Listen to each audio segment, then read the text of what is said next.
All right, good morning. So we're going to be on take how long do we know how many? So today's morning brief video, we're going to be talking about gratitude. Now, gratitude sometimes is stepped over a lot because of, so many other things that come in front of it, but I would like to challenge the perspective for a minute that if you are not on this planet with all of its resources and its abundant habitat, and you are instead under another mighty one who figured that a dark, desolate planet that's tide locked, right? Very dark, even in the day. And instead of having, crops and harvests and all these wonderful resources to build with, instead, imagine a people that only has seaweed to eat breakfast, lunch, and dinner. The seaweed they collect from the tide lock and a rocky place where they make their abodes in the soft places where there's mud for them to make mud houses. Now, I don't agree with that, and I don't agree with their mighty one for that. But that is essentially that's a potential opportunity for those mighty ones to take up those that will not come up on the truth train. They won't come up on the truth train. They won't obey the commandments. They won't get righteous.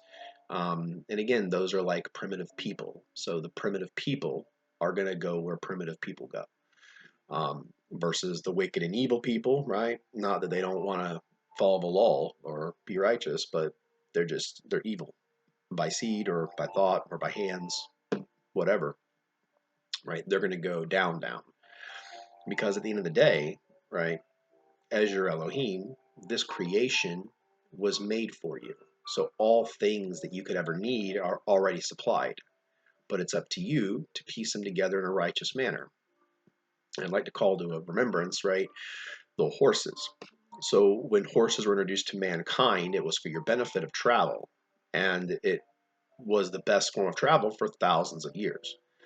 And if you did not take care of your horse, it would eventually die. And then you have no way to you have no means of transportation. So in a righteous way, right, you have to take care of the horse, you have to feed it, you have to water it, care for its hooves, brush its mane, give it attention, and it will do great things for you.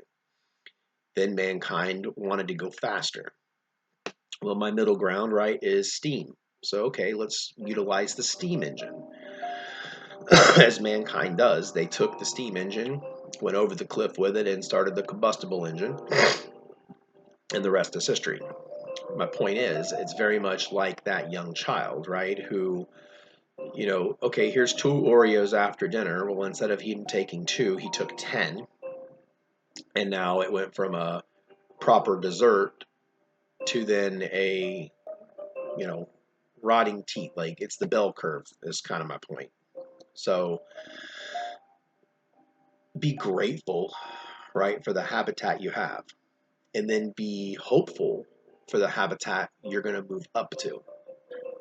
So it's very much like that. If you are striving with me, not against me, right? If you are falling into the seams that I want you to, right? You're following what you're being obedient to what I'm telling you, then these are the promises that you can expect, right? An elevation up. So an earth plus type of existence, right? So just like the primitive people on the rocky planet that's tide locked, no technology, no cityscapes, no cars, nothing. The only thing they have and they make do, right, is the ability to have fire, to cook the clay, to make pots, to get water, to boil the salt, and the seaweed to cook, and then they basically have, tons of different things they do with their seaweed. Again, that's how that mighty one controls his human population. Is he doesn't give them much, but he also doesn't expect much. Versus the house of Yahweh, right? Me, my angels, the council, we all look out for humanity's best interest, trying to either introduce things, remove things, but either way, progress you, but only when you're alongside us. You see, when humanity begins to break away from their Elohim, their God, their mighty one, there are disciplinary measures that will begin to take place. Now, because human beings live on max about 120 years, um, it's done in sections, right? So to you guys, 7,000 years is a long time. Well, to the Elohim, to us, it's not that long, but it's long enough for us to be able to pull images out of the creation. So just like bees are to honey, humans are to me, imagers. So you guys create, you image, me and my team, we sort through the things and we pull out what we like, we translate it into the heavenly realms, and then it's purposed for good, so on and so forth. But then when you guys have expired on your bell curve and you're not producing things in a righteous manner, now you're producing things like a sixth species. So that would be like now the bee no longer produces edible honey. Now everything the bee produces is toxic. So therefore, then the bee becomes useless and purposeless. So that's kind of where we're at. Now you might be saying, well, Yahweh, why are you telling me all this, right? I tell you these things because that's a part of the journey. So as I am the Alpha and the Omega, I am the beginning and the end, and the ending is where the beginning is, and the beginning is where the ending is, right? It is a loop. So in this epoch, once I reset the earth and I finalize all things, what that looks like is imagine a people starting at the year zero. And then I myself personally will be handing them a law, the same law you guys have now. I will hand them the law. I will assign to them priests and I will assign to them kings, and they will begin their journey.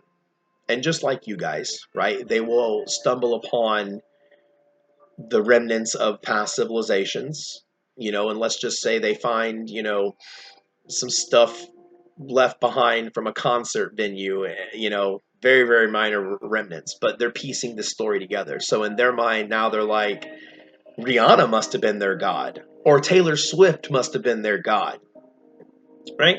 They've had all the worshipers, they had all the money, they lived in palaces, and so therefore humankind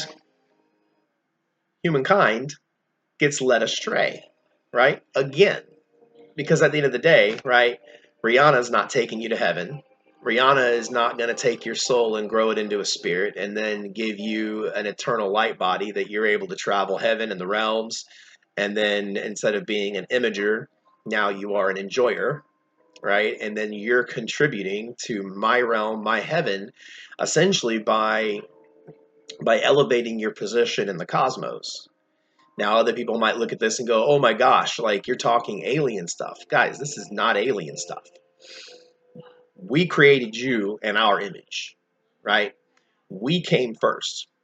You guys were a creation, and a creation with a purpose. Now we are coming to the end of this season as mankind. And by coming to the end of your season, this is where now I and my team, we collect all the images that we want to translate into the realms. And then essentially we're picking the people who we say, okay, they're obedient to the law. They know righteousness. They know their mighty one. They're not going to be led astray by people, places, or things, especially like big superstars. And they're not going to be sidetracked by things like, you know, paying too much attention to sports or being too wrapped up in money or too wrapped up in self-exaltation. And the reason why, because none of that is going to even be applicable to the next phase of your existence. And those that can't part that way, those that say my 120 years are this important and my 70 years, like you're going to fight hook or crook for this, you're going to kill for that, mainly around money and resources. And like I said, the other mighty ones, they'll just take it away.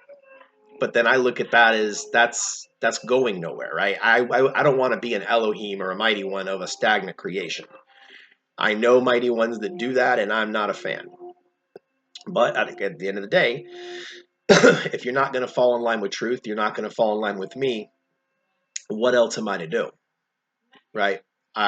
Energy again cannot be destroyed, so souls must go somewhere, and that's to kind of my reasoning is I would really like a lot of souls, in essence, to be more grateful for the habitat in which you dwell. And looking around at such the diversity that it is, and taking creation for its magnificence and its beauty, And then having that trust in your soul to know that the one who made all that for you, right, has made something even better.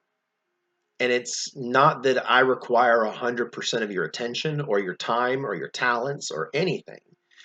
Simply 10%. 10% of your time, 10% of your talent. That is essentially putting forth your effort into my creation of how you're going to make it better, right? 10% of your time to give honor, praise, and worship.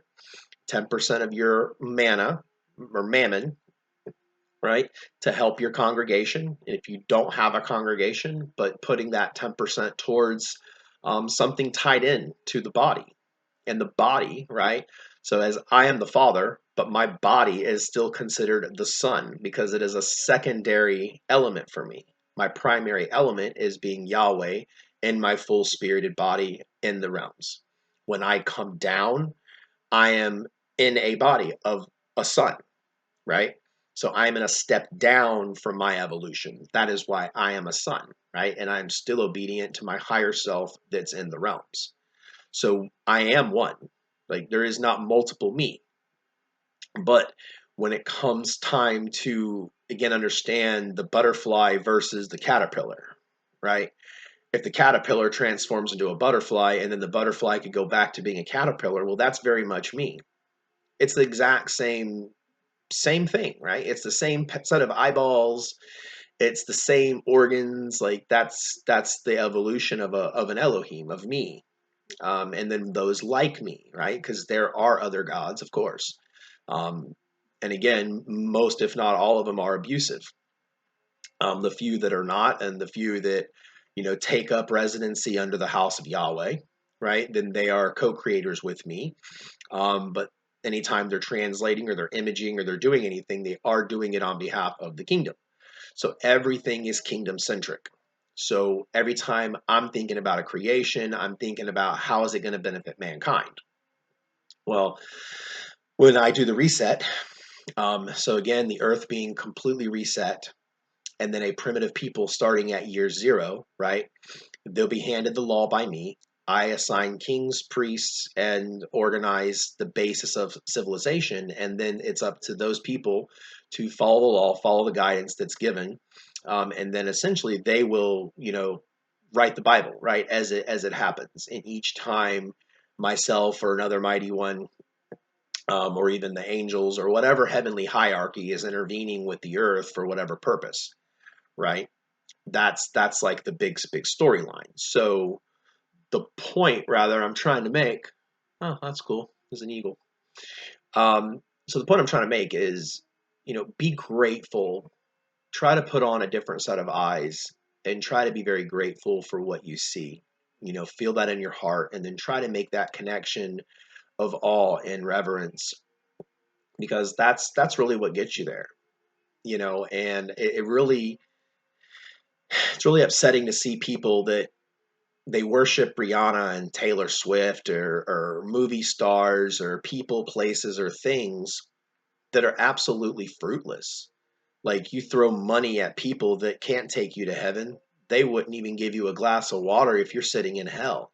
But that's the human syndrome, right? You guys all have a tendency to be idolatrous, which is why I freak out about idolatry so much. And then you take the systems that have been established since the beginning for you and you have abused them and transitioned them from glory to me in the heavens to man worship, right? The Pope. You guys are worshiping the Pope, you're worshiping the crown of thorns, you're worshiping pictures, you worship money, you're worshiping singers, you're worshiping actors. you know if you're in the mall and some actor walks by, everyone freaks out, throws their hands up, and runs over to him. Do you understand how putridly disgusting that is for me? That is absolutely disgusting. That would be equivalent to my Asherah with me, and she starts looking at somebody else. Like, I would absolutely be enraged. And that's also why I become enraged at mankind. Because you disregard the very one that has made your habitat as beautiful as it is. You disregard the very one that cares enough to be inspecting every mind and every heart before they leave this sphere.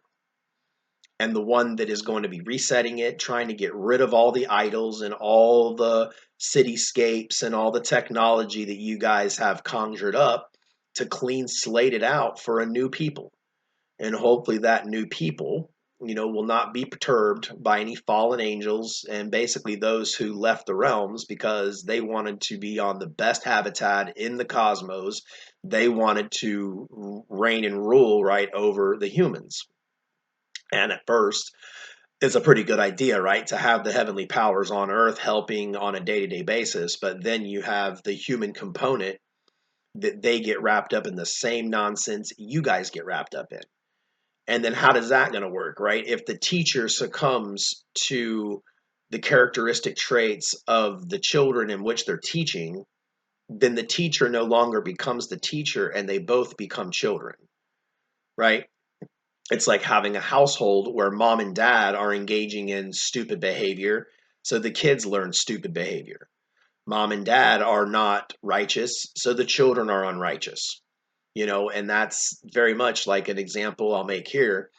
You know, a child goes on a trip and they go out to dinner, and the child lies and says that it's a birthday just so they can get free cake. Well, to most humans, that's like, well, that's pretty benign. To me, that's unrighteous. That calls for repentance. That's a lie. It's an untruth, but also it's not good character. But yet you see when that very child then talks to an adult, right? A grandparent or a parent and tells them that, and then the grandparent or parent reinforces it where, yeah, hey, that's what you do, right? That is what I mean. That parent figure has now then stooped down to the level of teenage impiety, and the world as a whole, mankind as a race of human beings, have stooped past childhood, have stooped past infantile issues.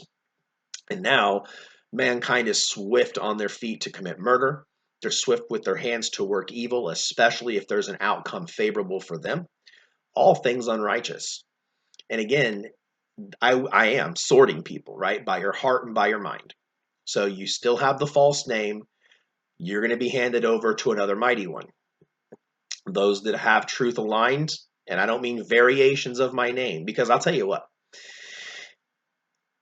I really do, and I have thought about this a lot, right? I really, really do hope that some person named Jesus, comes down from the clouds and can collect a fourth of you. Hell, I'd be happy if he could collect a tenth of you. But at least in the realm of heaven and in the realms of the heavenly realms and above and in my abode, it's not there, right? It's not there. The story is true, but it's not that name. I've given you the facts. I've given it to you straight, and I'm giving you opportunities to make your commitment to the house of Yahweh under Yahuwah, me. And then again, I'll progress you to the next level.